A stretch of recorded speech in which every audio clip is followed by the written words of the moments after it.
Manajemen Sriwijaya memasang target untuk kembali lolos ke kasta tertinggi sepak bola tanah air Liga 1 musim depan. Menyambut kompetisi Liga 2 2023, Sriwijaya percaya diri. Pasalnya komposisi Sriwijaya musim ini diisi banyak pemain berkualitas di hampir semua lini. Sriwijaya berharap komposisi pemain secara teknis mampu berada di atas tim kontestan Liga 2 lain di grup 1 zona Sumatera. Kita berusaha membuat tim ini sejauh ini solid dan memang kita sudah komunikasi dengan coach dan para asisten bahwa level kita harus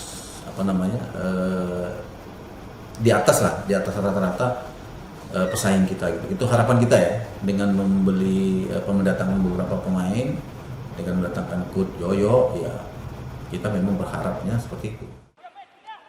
Manajemen Sriwijaya menargetkan Laskar Wongkito dapat berada di posisi 3 besar klasemen grup 1 agar dapat lolos ke fase selanjutnya.